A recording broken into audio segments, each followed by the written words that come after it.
E hoje, com algumas dicas sobre viver bem este ano. E está conosco a Ana Paula Reis, que vocês já conhecem, quem assiste sempre. Esteve conosco no fim do ano. E ela nos ajuda com dicas, com uma reflexão sobre viver bem esse ano.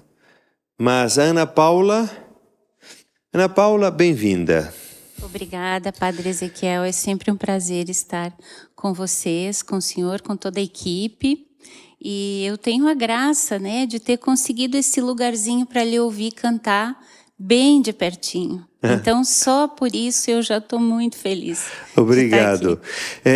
Ana Paula, vocês têm o Instituto LUSP, que é especializado em luto. São muitos profissionais de várias áreas. Como é que é? É um instituto de psicologia especializado em estresse, adoecimento, perdas, luto, trauma e emergências psicológicas. Somos 42 profissionais agora, trabalhando em todo o Brasil. São psicólogos, enfermeiros, assistentes sociais, fonoaudiólogos, é uma equipe grande já. E todos passam por uma formação de saber lidar e ajudar as pessoas a lidar com a morte, com a dor da morte, com a dor da perda. Com situações de adversidade, na verdade, Existem dois tipos de crises que a gente enfrenta na vida. As crises desenvolvimentais, que são as perdas do ciclo vital, as crises normativas, e as adversidades, que envolvem, então, o estresse, o adoecimento, o trauma e o luto. Ótimo. Ana Paula Reis, a primeira pergunta é para ti. Como é que você vai viver esse ano para que ele seja significativo? Essa é uma primeira pergunta. A segunda, o que você tem feito nos últimos anos para que os teus anos sejam significativos? Você vai repetir? Você vai aprofundar alguma coisa? Como é que é? É excelente essas duas perguntas, porque isso envolve todos os profissionais, famílias e pessoas também. Trabalhando 25 anos nessa área, a gente aprende o quanto nós podemos nos distrair com o nosso trabalho, com as exigências de uma vida corrida e o quanto isso pode gerar danos para nós. Às vezes a gente vive situações de desamparo, a gente vive situações de estresse, de exaustão e é preciso parar e rever. Então, de minha parte, a resposta é: eu estou parando para rever muitas questões. Um dos aspectos principais na vida de um profissional que trabalha muito nessa área, entre hospitais, emergências psicológicas. Nesse ano nós trabalhamos muito com as famílias em função das enchentes aqui no Sul, é descobrir formas de deixar a vida viver em nós. Essa vida que nos habita, o amor que nos habita, o resgate da ternura, de uma abordagem democrática que permita a gente cuidar de si enquanto cuida de outros. E eu acho que isso não vale só para nós, eu acho que vale para todo mundo, não só os profissionais. Uma coisa que eu tenho aprendido nos últimos anos, eu costumava pensar que o cuidado era um atributo humano, como uma característica humana. E o cuidado não é um atributo e nem uma característica. O cuidado em nós é uma condição de ser. É o que nos torna ser. É essencial. Então, eu pretendo começar esse ano no autocuidado. E no cuidado com todos. Com uma atenção bem importante sobre isso. Por que você pretende isso? Ao longo dos anos, trabalhando com as equipes, vivendo a exaustão dessas equipes, a doação, a dedicação de religiosos, de enfermeiros, de médicos, nós viemos com afinco olhando para essa questão do estresse e do quanto o estresse pode nos distrair de nós mesmos, nos deslocar do ponto de vista histórico, inclusive da nossa própria vida, abandonar momentos de espiritualidade, e isso retira de nós o centramento e também a vitalização para viver. Então, nós, enquanto Instituto LUSP, neste ano, nós estamos muito focados em ajudar no resgate, na recuperação e na revitalização dos profissionais, das famílias, das pessoas. O mundo tem sido muito exigente conosco e a vida é extremamente desafiadora, poderíamos até dizer violenta em algumas circunstâncias. A gente vem vivendo um tempo onde a previsibilidade está ficando difícil. E como seres humanos, o nosso cérebro ele gosta muito e precisa da previsibilidade. A pandemia, os desastres, as doenças têm roubado de nós essa segurança.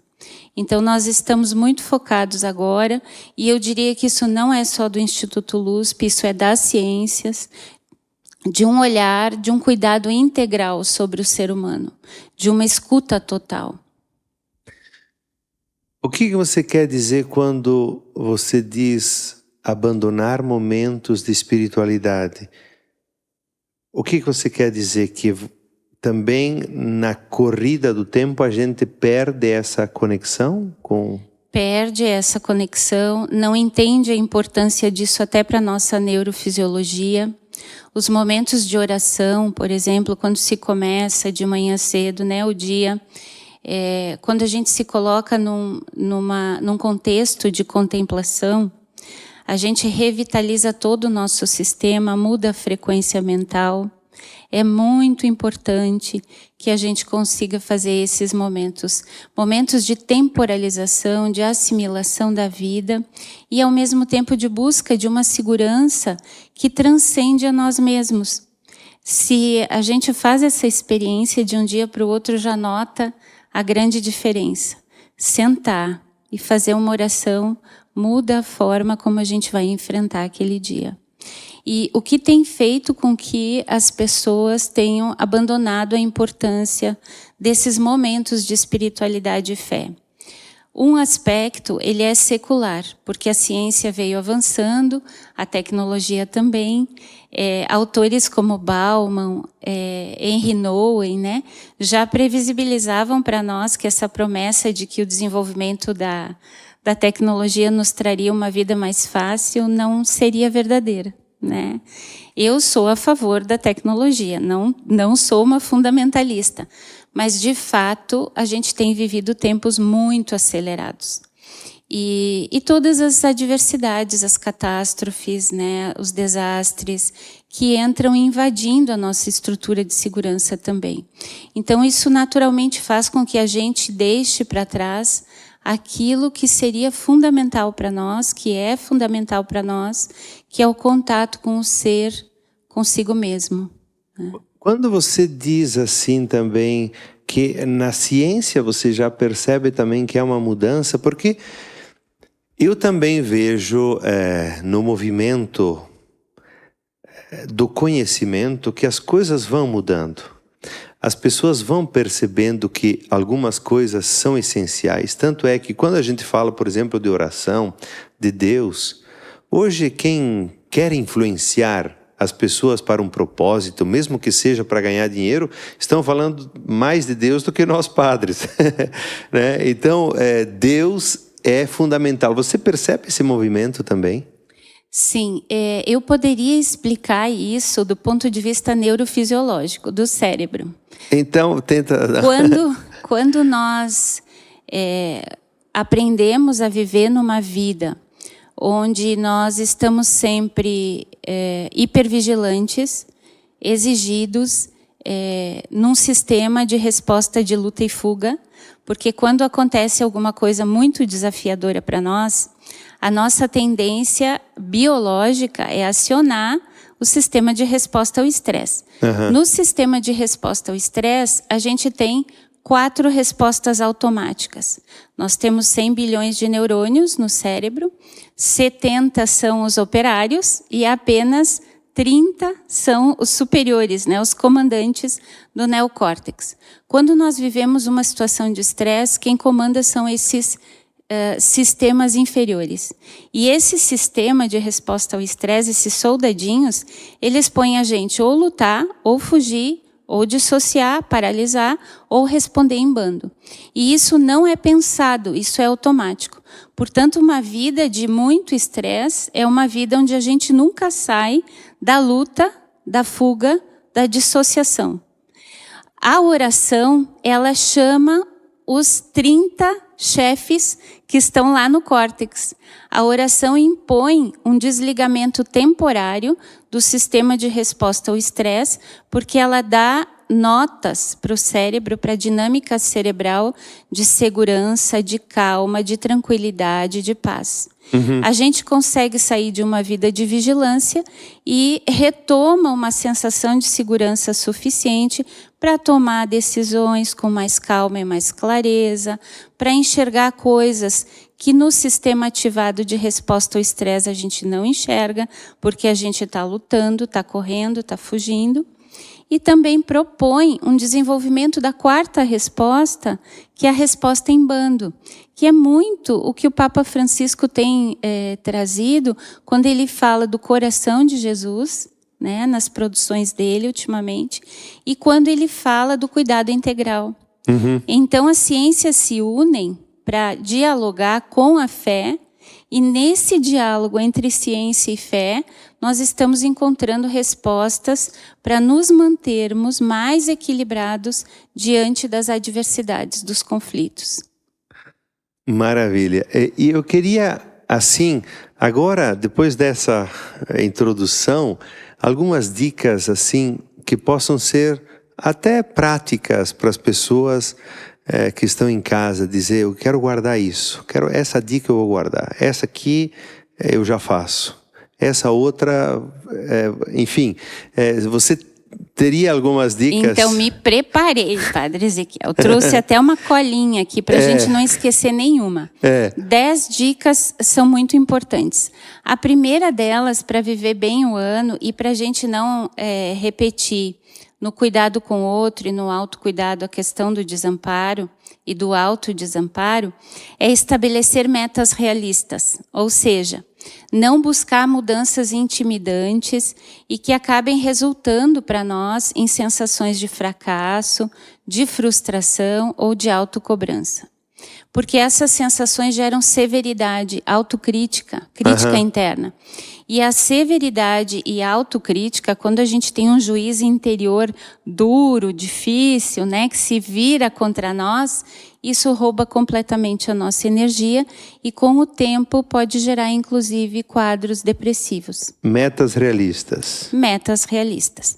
A segunda é planejar. Porque às vezes a gente pensa, esse ano eu vou fazer isso, isso e aquilo, mas eu não faço um planejamento passo a passo. E aí eu posso chegar lá no final do ano com a sensação de, puxa, não fui suficientemente bom comigo mesmo. De novo, com outros. Eu falei, mas não realizei. Exatamente. E a autocobrança volta, né? A terceira é começar pequeno. A gente precisa pensar que todas as mudanças que a gente deseja, elas têm que ter um caráter do pouco, do frequente e do contínuo. Tomando como exemplo a questão da alimentação, né? Hoje as pessoas trazem muito isso. Não adianta eu propor lá um regime que eu não vou conseguir sustentar. Então eu vou devagarzinho naquilo que de pequeno eu posso mudar. E esse parâmetro do pouco, do frequente e do contínuo é da irmã Marta Valheira, que faleceu nesse ano, irmã de São José com 94 anos, e que dizia, olha, eu hoje sou uma poeira que dança na luz. Eu estou às portas do céu esperando Jesus me alcançar, porque a minha vida foi uma vida de acordo com aquilo que eu desejava para mim. E essa era a receitinha dela, então trouxe para vocês também. A quarta é rever os vínculos. Procurar ficar perto de pessoas que nos ajudam a crescer na interioridade e que sirvam para nós como base e porto seguro. Porque o cuidado integral, quando a gente pensa no autoamparo e no autocuidado, ele deve reverter no cuidado com outros, com a natureza, com o mundo e com os nossos clãs, os nossos bandos. O ser humano é uma espécie que não teria chegado até aqui se não fosse as suas comunidades, né? Então, a gente poder também olhar para os nossos vínculos. A quinta, que eu acho fenomenal, é aprender a amar o que nos faz bem. Desde sono, alimentação, relações, trabalho, tempo de trabalho, custas, né? Às vezes a gente quer tanto lá, sei lá, comprar a sua casa, o seu carro, né? Mas a gente poder olhar para aquilo que nos faz bem e aprender a amar isso, porque o mundo distorce muito os valores para nós e distraídos a gente se pega em situações difíceis. Que está, de alguma forma, junto com os vínculos. É rever os vínculos e depois aprender a amar o que nos faz bem. Que os vínculos, certamente, é aquilo que mais nos faz bem ou teria que nos fazer bem. Sabe que hoje existem exames de neuroimagem. Eu sou uma psicóloga com pé na neurociência, né? Exames de neuroimagem no cérebro que mostram o quanto um cérebro saudável, ele tem, no contato com outras pessoas, toda a sua ativação e excitação revitalizada, enquanto um cérebro de alguém que faz um exame desses e que tem apenas 1 ou 2 vínculos, tem essas áreas todas menos ativadas, né? Então, isso é uma coisa brilhante, porque se a gente pega a Bíblia, por exemplo, amai-vos, né? Amai-vos. Amai-vos. É a saúde mental e física. Hoje, quando a gente fala de saúde mental, por exemplo, nós não avaliamos mais o nível de conflitos, né? Ou o tipo de personalidade ou caráter que uma pessoa tem, ou até o seu histórico. O que a gente avalia é que não importa o número de adversidades que essa pessoa viveu, se ela pôde contar com bons vínculos. Então, saúde mental hoje é vinculação segura. Ótimo. O sexto, reconhecer os seus limites. Avaliar o custo do lugar que você ocupa. Às vezes a gente trabalha tanto para ocupar um lugar, né, na nossa trajetória familiar, profissional, que custo tem o lugar que você ocupa? Tudo que nós temos custa nossa energia, nosso investimento. Vale então, a pena? A gente poder avaliar isso. Reconhecer os limites implica reconhecer a carga, né? A carga, a sobrecarga. Cada um de nós poderia levantar 5 quilos, 10 quilos do ponto de vista físico. Isso acontece no psiquismo também. Os limites que eu tenho para aquilo que eu vivo. Né? Ser honesto em reconhecer meus próprios limites para que eu possa também reconhecer os limites dos outros. A sétima, evitar o excesso de telas. Hoje a gente tem estudado muito a questão do estresse pelo excesso das telinhas, né? Então, o cuidado até com situações onde a gente fica muito ativado e aí vai buscar respostas lá, né, nas telas. Aqui no período das enchentes a gente viu muito isso, como a interferência do que vinha pela mídia podia fazer mal, né, para as pessoas. O oitavo, higiene do sono. A grande maioria de nós não faz a higiene do sono, que é poder diminuir o ritmo perto do horário de dormir, né? Considerar a qualidade do sono, né? Avaliar a sua qualidade do sono. Às vezes a gente vai para casa tomar banho, come e dorme, aí tem um sono super agitado, fica lá olhando no celular antes de dormir, fica assistindo filme de suspense ou terror antes de dormir. É preciso reduzir as luzes, ir se acalmando, fazendo suas meditações, né? Se preocupar com a qualidade do sono. A nona, nada de café depois das 14 horas. Depois das 14? Nada de café preto depois das 14 horas. Principalmente se tiver um transtorno de humor, um transtorno de personalidade, pior ainda. Essa para muitos, né? É mais difícil. O café depois das 14 horas, ele aumenta a ansiedade e ele gera insônia com o tempo. Além disso, ele pode gerar zumbido no ouvido. Então, uma coisa muito importante, muito simples, parece boba até, né? Mas que ajuda muito a gente ao longo do ano. E a última, aprender a usufruir da vida e temporalizar. A força e a vitalidade da vida precisa ser investida por nós, como uma decisão pessoal. Eu quero sentir a vida que habita em mim. E usufruir é isso, é curtir esse momento aqui, né? Eu estava ali escutando cantar e pensando, obrigada, Jesus, olha só, né? Que honra eu tenho por poder lhe ouvir cantar de tão pertinho, né? Eu brinco sempre com as colegas, quando eu venho para cá, eu estou indo lá ouvir o Padre Ezequiel cantar.